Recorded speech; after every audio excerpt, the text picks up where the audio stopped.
السلام عليكم ورحمة الله. قبل ما نبدأ عطر فمك بذكر الله والصلاة والسلام على رسول الله. أتمنى تدعموني وتشتركوا في القناة ليصلكم كل جديد. الاهلي بعبع افريقيا. مبروك للنادي الاهلي اللي مفرحنا ومخلينا سعداء ومخلينا فرحانين ومسهرنا.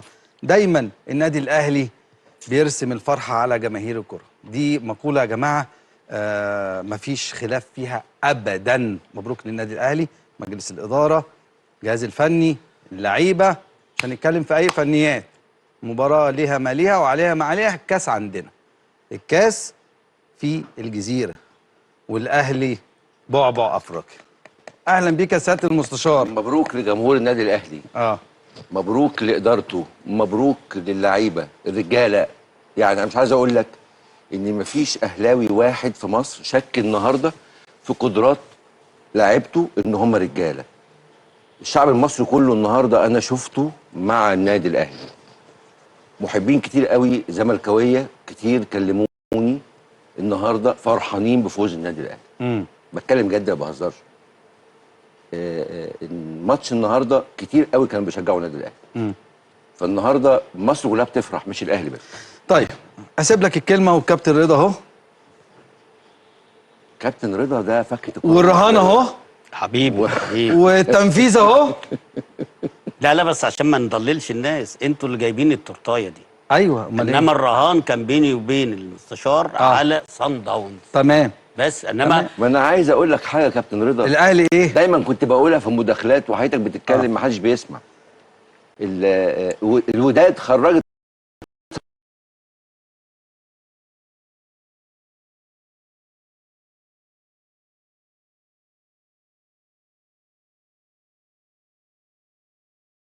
يا حبيبي تعادل، واحنا يعني مش مكسب. خرجتها. لا لا كسبت لا ولا ايه يا كابتن اكرامي؟ لا ده التعادل ماتشين. ولا ايه يا كابتن اكرامي؟ لا تعادل ماتشين غير لا الهزيمه. لا بص هقول لحضرتك على حاجه. هو النهارده لو الاهلي كان اتغلب مثلا 2-1 وكسب بضربات الجزاء هتقول لي ان هو اصله متعادلين النتيجه. طيب هو ده يمنع النهارده ان الاهلي هو بعبع لا طبعا افريقيا. الاهلي بعبع افريقيا بالارقام. الاهلي بعبع افريقيا. الاهلي بعبع افريقيا. لا مش بعبع. لا انا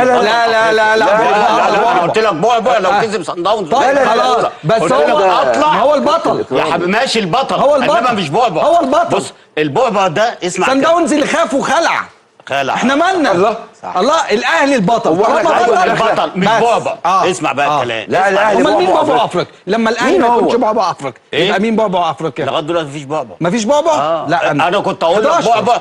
هقول لك بعبع لو النادي الاهلي كسب وخد المره الجايه. اوعدك في الحاله دي والله العظيم السنه الجايه ان شاء الله نكسب صن داونز. ليه؟ انت عارف لو كسب 1 و2 الاهلي بعبع افريقيا. انما خلي بالك انت صن داونز دي برضه فرقه خفيفه برضه. مهيب فرقه حلوه وفنيات وكل حاجه. مهيب. انت عمال تناقش دلوقتي في بعبع ومش بعبع والكلام ده، وهو البطل. ما تشوف الارقام. تمام. شوف طيب. الارقام بتاعت النادي الاهلي سواء لا وتيجي بعد معاناه. لانك بص اللي هيقول لك اي حد من جماهير الاهلي الانتصار حلو، وبالذات لما تفوز خارج ارضك بالظبط ووسط الجماهير لا الكبيره. وتيجي بعد معاناه. لانك بص اللي هيقول لك اي حد من جماهير الاهلي النهارده ما كانش خايف يبقى كذاب. لا كله خايف. انا بقول لك اهو. كابتن اكرامي قاعد قدام اهو، وكابتن مصر والنادي الاهلي، ما كنتش خايف؟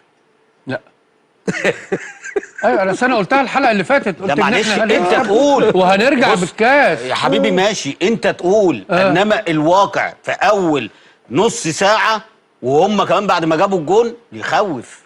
هم ما عملوش حاجه غير الجون اللي جابوه وكره ثابته وجت جون وانت ما عملتش حاجه خالص. لا ازاي بقى؟ زي الناس. الله ما انا بقول لك بص احنا هنتكلم كوره يا كابتن بس لا ده ما كانش فيه كوره فنيات خالص يا كابتن. سيبك بقى من الفنيات. انت محمد ابو سويلم النهارده النهارده يعني محمد ابو سويلم النهارده ما كانش فيه كوره في الملعب. ما تقوليش ايه محمد ابو سويلم يعني الرجوله والجدعنه والاصرار ما فيش كوره فيه. ما هي دي سمه لعيبه النادي الاهلي طول عمرها يا حبيبي ماشي. ما احنا بنقول ايه؟